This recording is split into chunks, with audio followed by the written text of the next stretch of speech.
Pessoal, Jung na vida, a dinâmica da psique. Para quem não me conhece, meu nome é Guilherme Machado Jean, eu sou psicólogo, especialista em psicologia junguiana, e eu pensei em fazer uma série de vídeos de estudo sobre a psicologia do Jung. De que forma que eu estou tentando propor isso? De uma forma que fique fácil para quem quer que seja entender a dinâmica proposta pelo Jung sobre a psique, certo? Mais do que aprender os conceitos, a minha ideia é ajudar aqueles que estão se arriscando à leitura do Jung, aqueles que já estão familiarizados, mas têm dificuldade de entender alguns pontos, aqueles que querem tentar aplicar a psicologia do Jung na sua vida, no cotidiano. É ajudar essas pessoas a entender a base, a dinâmica que ele propõe e, a partir disso, construir condições para que a pessoa consiga ler os textos de Jung com mais autonomia, com mais facilidade, com mais entendimento. Para começar, a gente tem que falar sobre dois pontos, que são os erros mais comuns de estudar Jung. O primeiro deles é tentar decorar os conceitos. Decorar os conceitos não vai ajudar a entender a psicologia do Jung. A gente tem que tentar entender qual é a dinâmica que ele propõe, para daí sim olhar para os conceitos, porque entendendo dinâmica, os conceitos vão se encaixar. É difícil de pegar os conceitos, entender, decorar a definição deles, tentar entender o que o Jung está propondo, sem perceber o mecanismo psíquico, psicológico que ele está propondo, tá? Então, decorar conceitos não é uma boa estratégia. E o segundo erro, que é comum, infelizmente, é ler Jung como se ele fosse uma leitura religiosa ou mística, certo? Jung tem várias passagens dos seus estudos, dos seus textos, das suas apresentações, em que ele se refere à religião, a diversas culturas, a temas esotéricos, a temas místicos, mas nunca ele fez isso como um adepto religioso, como um adepto esotérico, como um adepto místico, certo? Quando ele está fazendo referência a esses temas, ele está olhando estritamente do ponto de vista psicológico, tá? O interesse de Jung relacionado a estes temas é um interesse psicológico, acima de tudo. Então, sempre que ele fala de Deus, que ele fala de religião, que ele fala de misticismo, que ele fala de xamanismo, que ele fala de alquimia, ele está falando de um ponto de vista estritamente psicológico. Lê essas passagens de Jung como se ele fosse um adepto daquilo que ele está tentando explicar, do tema, é um erro, certo? Porque o objetivo dele é passar um entendimento psicológico desses aspectos do ser humano para fundamentar a teoria dele. Para a gente começar a entender a dinâmica da psicologia do Jung, a gente tem que entender um processo que é muito importante, que ele é central na psicologia dele, que é a adaptação. Então, assim, enquanto há adaptação, né, do ser humano, enquanto a gente está vivendo a nossa vida e ela está fluindo, a gente tem energia disponível, tá? E essa energia, ela está alimentando a nossa vida, ela está alimentando os nossos processos no mundo, ela está, e por isso que a gente diz que existe um investimento no mundo. Enquanto a gente está conseguindo se adaptar, e a energia está disponível e está fluindo, existe uma organização da nossa identidade.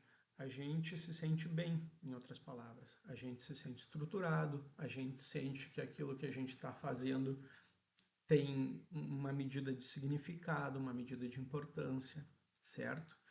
E isso proporciona uma continuidade da vida.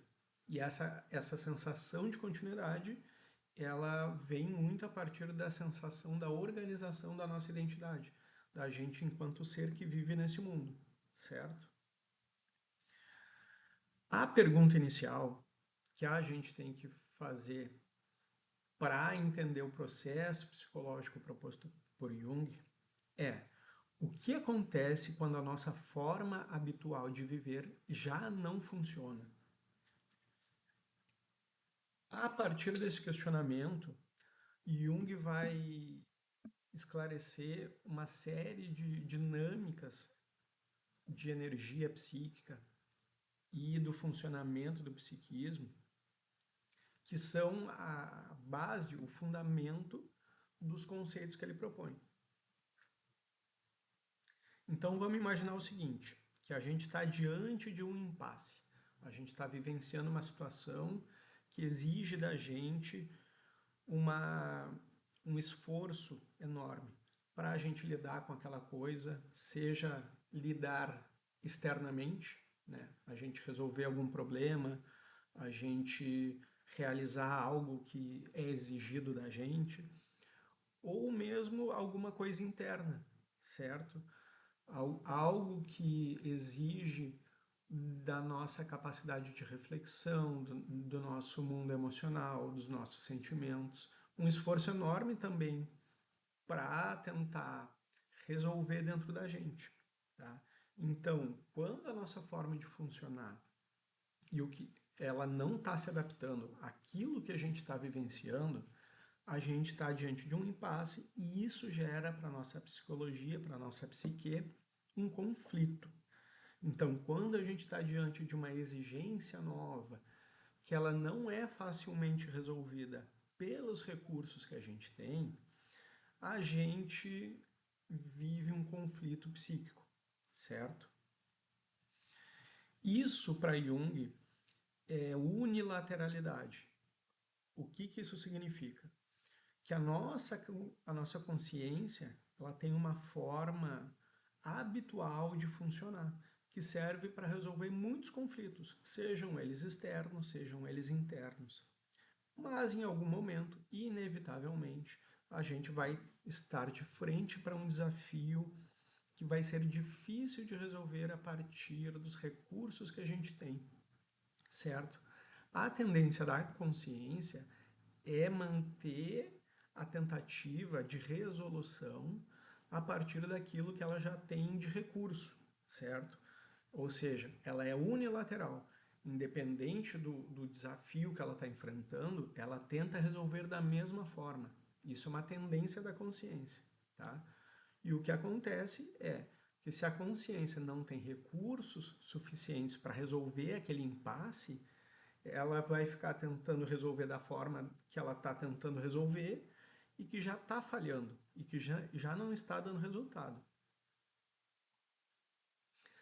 Quando isso acontece, ocorre uma retirada da energia.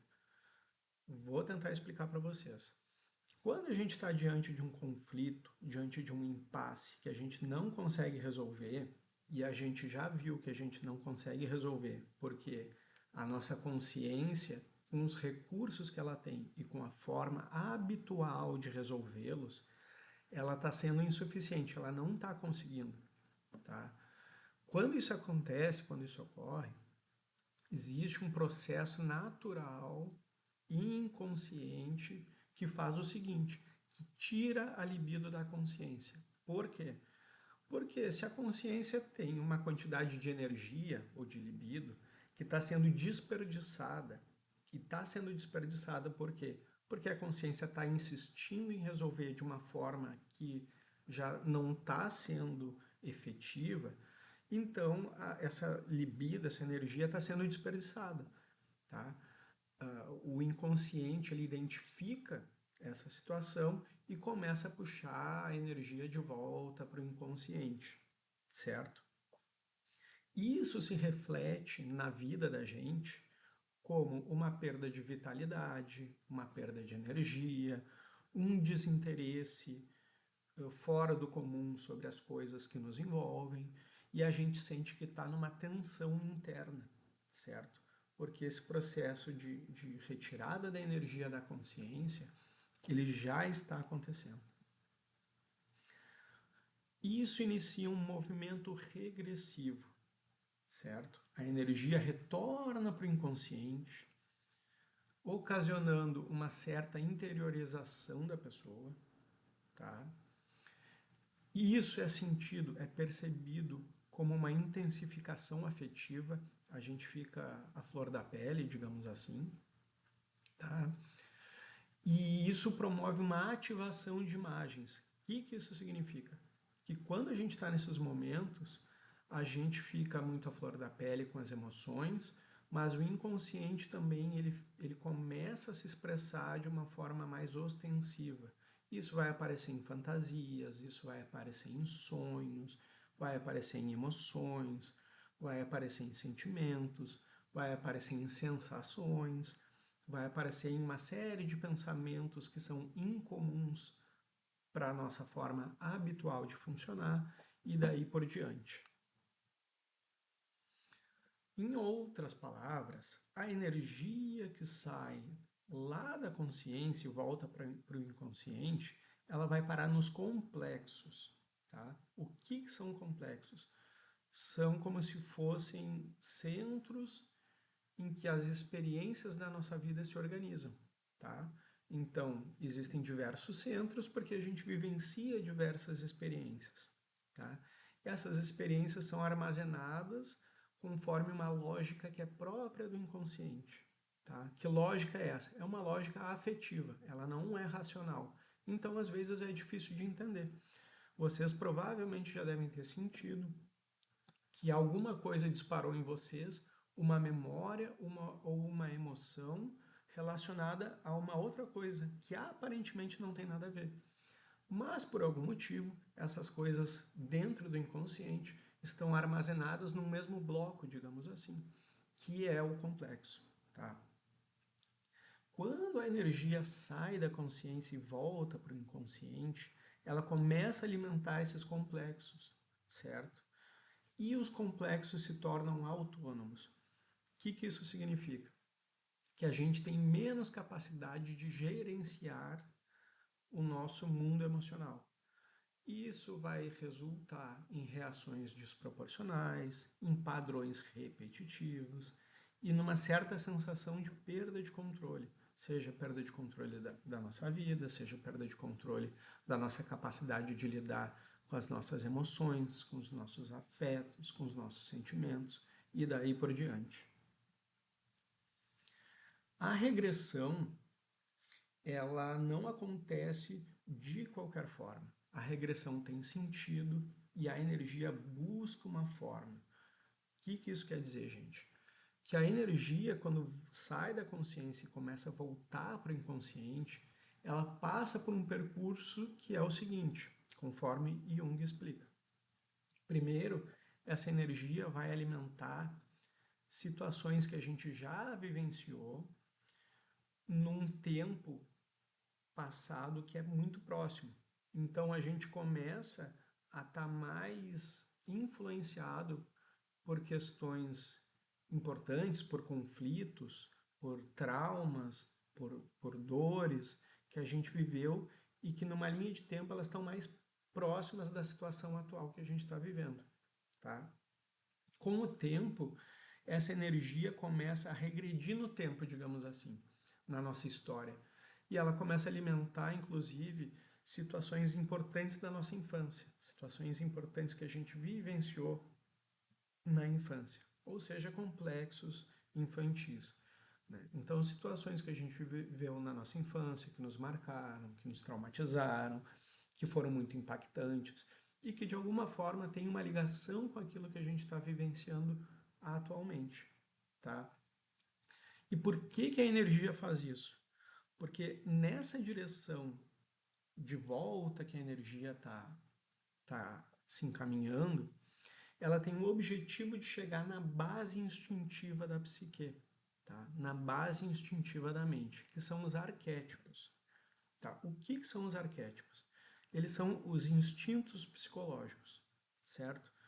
E aí a energia vai alimentar algum arquétipo e naturalmente essa parte da psique, lá do inconsciente, vai criar alguma forma, vai criar imagem. Imagem é um conjunto de pensamentos, de sentimentos, de emoções que nos impelem, que nos instigam, que nos estimulam ao movimento, tá? Que energia e que forma que essa energia vai se apresentar para a gente lá no inconsciente. Aí entra um ponto importante. Vamos voltar lá no impasse, no conflito da consciência. Se todo esse movimento começou porque a consciência não tem condições de lidar com aquele impasse que ela está vivenciando, o inconsciente vai procurar oferecer para essa consciência formas diversas da forma habitual da consciência, formas diversas de lidar com a situação, certo? Em outras palavras, a energia que está saindo lá da consciência vai alimentar um processo de criação de padrões, de atitudes diferentes da atitude habitual da consciência, tá? Isso ocasiona uma ampliação da personalidade, certo?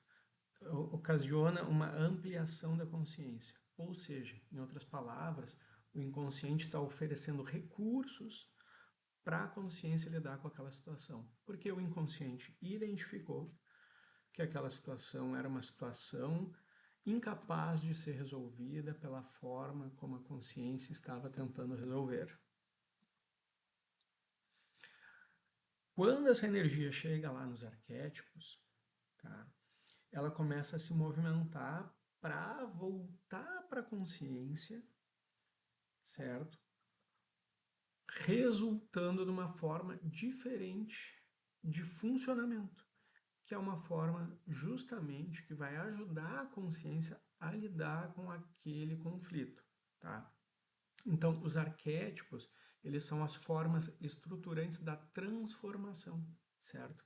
Eles são matrizes, são padrões organizadores da nossa consciência e da nossa personalidade, e neles tem contida as possibilidades de reconfiguração da nossa consciência, justamente por todo esse processo que a gente viu, certo?